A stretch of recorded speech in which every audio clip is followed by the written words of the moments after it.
Hello everybody, E here. Welcome back to another book review. Today we are talking about Child of God by Cormac McCarthy. This one, first off, I don't want to hear anything down there in the doobly-doo about how you can't read him because he doesn't use quotation marks. The dude's insanely easy to read. If you got a problem with it, just don't read his stuff. I don't even know why you're at this review if you don't like his stuff. Now, if you have any other things to say, that's fine, but it's just every single time I do a review for Cormac McCarthy, here comes people, oh my god, he doesn't use quotation marks. I understand, everybody knows this. It's the running joke with him that he does not use quotation marks. I personally do not have a problem with it, and I don't understand the people that do, because if you have even minor reading comprehension skills, you're going to be able to figure it out. So, Child of God is a story of Lester Ballard, who is a man who is falsely accused of rape after a chance happenstance with a woman. I believe it's on the side of the road or in the woods or something like that. But then after that, he goes on kind of a rampage and basically loses his mind.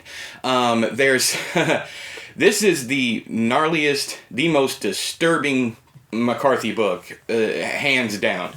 There is a lot of, oh man, I don't know, I don't want to spoil anything for you guys, but there is a lot of just very deviant behavior from Lester Ballard, to the point that I was sick to my stomach in the best possible way. It really bothered me going around with this guy and watching the stuff that he does. And McCarthy is so stark in his visuals, and he's so unbiased with his storytelling. By that I mean he does not apologize or condone or anything for what he is writing about. He just says it.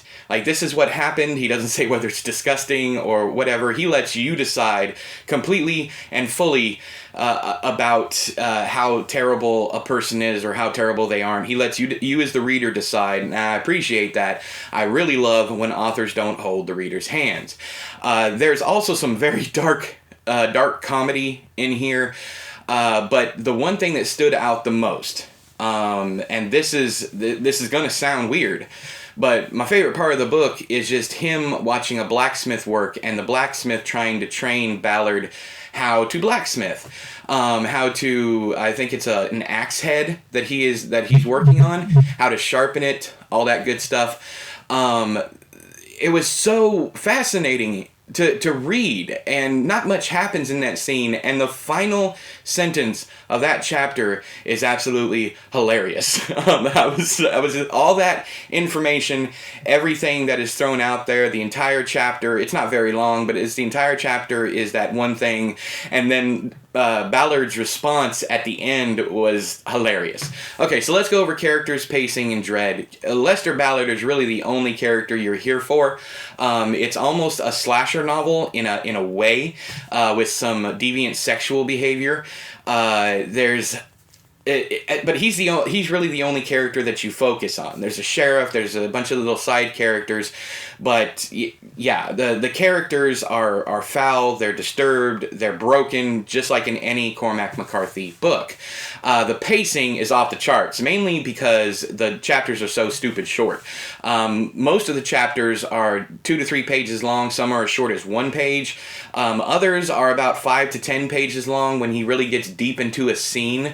But other than that, it's really, really short, and his writing just speeds along. There's no stopping this guy's prose. I read this in 2 sittings. I blew through the first half of the book, and then the next half of the book after a smoke break. So I annihilated this joker.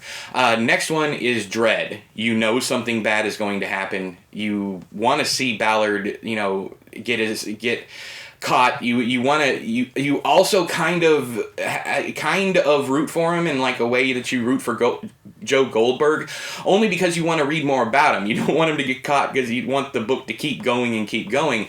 And that's how I felt. The dread is amazing in this one. Cormac McCarthy writes the best horror around, I feel. He's probably my favorite horror author because he actually scares me with the stuff that he writes about. So if you're looking for horror recs and you can ignore the fact that he doesn't use quotation marks, I highly recommend that you pick this one up. It is by far his most disturbing novel. But if you read Child of God by Cormac McCarthy, if you have, let me know if you loved it, hated it, felt meh about it. Please, just no nonsense about the quotation marks. It's beyond old at this point. But if you have, let me know down there in the doobly-doo in detail so that we can have a discussion. Other than a discussion about quotation marks. I know I'm harping, but I know what's going to happen now. I've said that, and every single comment's going to be about the quotation marks, especially from like Lazy Homebody and a couple other people who like to give me crap. And you're funny. I appreciate you. But stop it! No, I'm kidding. Keep on going. But yeah, so leave your comments down there in the doobly-doo. And until next time, I have been E, you have been you. This has been another book review. I'll talk to you guys later. Bye-bye!